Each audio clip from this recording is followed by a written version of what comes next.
मित्रों, मेरे उपन्यास उस दौर से इस दौर तक में यह स्पष्टतया उल्लेख किया गया है कि जिस खानदान ने अपनी पहले की पीढ़ी में ऊंचे आदर्श स्थापित किए थे, वह अपनी भावी पीढ़ियों में गिरते हुए जीवन मूल्यों को देख रहा है।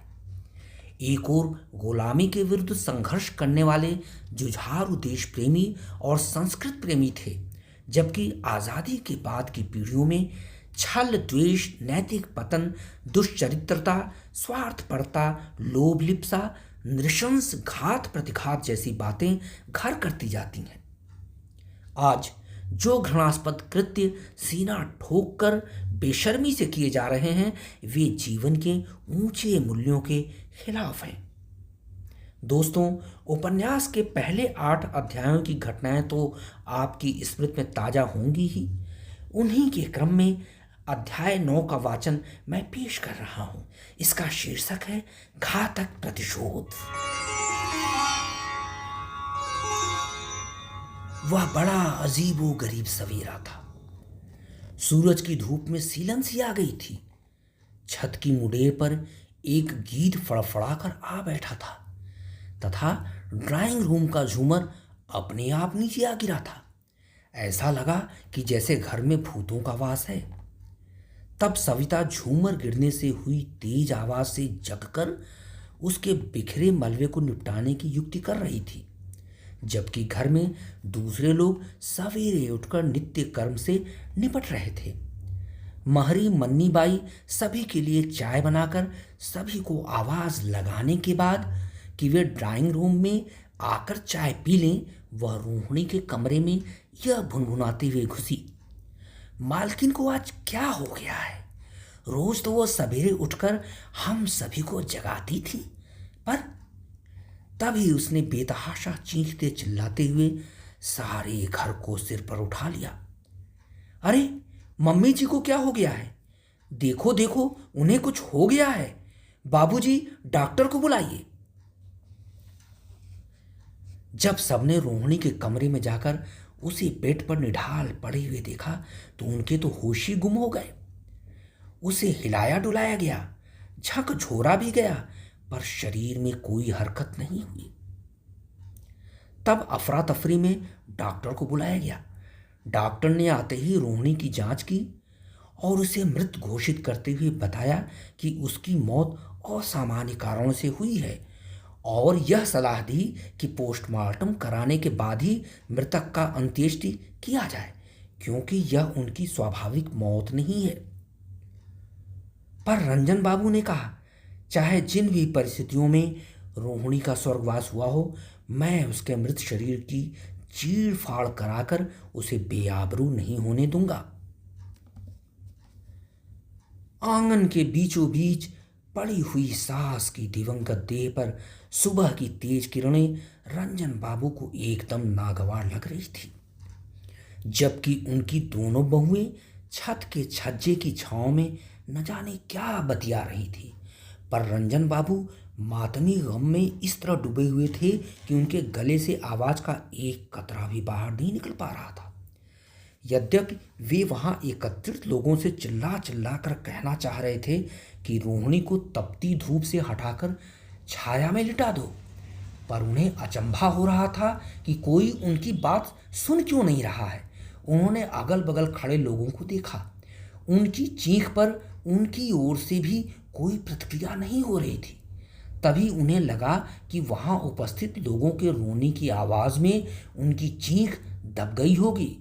फिर उन्होंने माथा पीटा, अरे, मैं तो सिर्फ अपने मन में बातें कर रहा था। मन का आलाप प्रलाप सुना कैसे जा सकता है? मन की आवाज तो सच्चे मन से ही सुनी जा सकती है। अब यहां सच्चे मन वाला है कौन? तभी मन्नी बाई ने आकर उनका ध्यान भंग किया। बाबूजी, आप खुद से क्या क्या बतिया रहे हैं? इस समय अम्मा जी को नहला धुलाकर गंगा घाट ले जाने का इंतजाम हो रहा है। उन्होंने कान खुजलाते हुए कहा, बहुओं से कह दो कि बच्चों को रोहड़ी से दूर ले जाएं। पता नहीं उनके कोमल मन पर उनकी दादी की अचानक मौत का क्या असर पड़े। अच्छा ही होता कि इस छुट्टी के दिनों में उन्हें उनके हॉस्टल में ही रहने दिया गया होता। गंदे लोगों के बीच रहकर वे भी गंदे हो जाएंगे। मन्नी बाई ने पल भर को उनके चेहरे पर डूबते उतराते भावों को पढ़ा। फिर नाक सुलगते हुए रोहिणी को नहलाने के लिए गंगा जल लेने चली गई। कुलकर्णी परिवार में महरी मन्नी बाई के कारण सारे सदस्य सक्रिय नजर आते हैं। इतना ही नहीं, यहाँ यदि सभी की मनोस्थिति भांपने वाला कोई व्यक्ति घर में जगह जगह मौजूद होता है तो वह काम वाली मन्नी बाई ही है। औरत होने के नाते भी उसे bedroom, private room, store, kitchen आदि सब जगह आने जाने पर किसी को कोई आपत्ति नहीं होती है। उसे ही पता है कि परिवार का कौन सदस्य किस आचार विचार का है और उसका अन्य सदस्यों के साथ कैसा रिश्ता है, कौन किसका हितैषी है और कौन सिर्फ अपने मतलब से मतलब रखता है। और तो और उसे यह भी पता होता है कि किस किस के मतलब पर किसकी आवश्यकताओं की आपूर्ति किसके द्वारा की जा सकती है। इस प्रकार मन्नी बाई का हाथ पूरे परिवार के नब्ज पर था। वह भली भांत जानती थी कि बदमिजाज होने के कारण रोहिणी का बाबूजी के साथ 36 का आंकड़ा था। उसमें बाबूजी के प्रति स्वाभाविक सहानुभूति उत्पन्न होने के साथ साथ दोनों बहुओं की उनके प्रति स्वार्थपूर्ण मनोवृत्ति की भी पूरी जानकारी थी। जब वह घर में होती तो वह बाबूजी की अधिकतर बातों का ख्याल रखती। किस चीज़ की उन्हें कब ज़रूरत है वह उन्हें यथासमय उपलब्ध कराती, वरना इस उपेक्षित बूढ़े के बारे में किसे क्या चिंता होती। बहरहाल बाबूजी के प्रति उसके इसी रवैये के कारण रोहिणी उससे उखड़ी उखड़ी रहती थी और एक दिन तो वह उससे यहाँ तक कह बैठी कि मन्नी बाई, अपनी औकात में ही रहना, मेरी जगह लेने की गुस्ताखी कभी मत करना, वरना। मन्नी बाई रोहिणी का आशय समझ गई थी। तब उसने तत्काल कहा, बाबूजी मेरे लिए पिता समान हैं। वे रिटायर्ड और बूढ़े हो चले हैं। वैसे भी वे सज्जन आदमी हैं, इसलिए उनकी खिदमत करना मेरा धर्म बनता है। तब रोहिणी ने नाक भौं सिकोड़ते हुए कहा, मैंने तुमसे कुछ गलत तो कहा नहीं। अगर मुझसे जबान लड़ाने की कोशिश की तो तुम्हारा कान पकड़कर तुम्हें बाहर का रास्ता दिखा दूंगी, भले ही तुम हमारी सेवा बरसों से कर रही हो। रंजन बाबू दोनों के बीच हो रहे वार्तालाप को सुनकर झेंप गए थे। यह सोचकर मायूस भी हो गए कि रोहिणी के मन में कैसी ऊल जुलूल बातें चलती रहती हैं। और हाँ, मन्नी बाई ने भी उसकी मनोस्थिति को भांपते हुए उसका करारा जवाब दिया है। उन्हें मन्नी बाई के सुलझी सोच पर फख्र हुआ। कहने को वह छोटे घर की मजदूरनी स्तर की औरत है, पर वाक चपलता, तर्क शक्ति और मनोविज्ञान हमारी काई बहुओं से कहीं ज्यादा प्रखर है। तन मन से साफ सुथरी है, आदर्श आचार विचार भी है। वे सोचने लगे, क्या मुझे मन्नू बाई जैसी एक अदद बहू नहीं मिल सकती थी, इतनी सीधी सादी और समझदार। हाँ, भावुक और जज्बाती भी है। आखिर सविता और नीता में ऐसा कौन सा हुनर है जिसकी तुलना मन्नी बाई से करके उन्हें बेहतर साबित किया जा सके।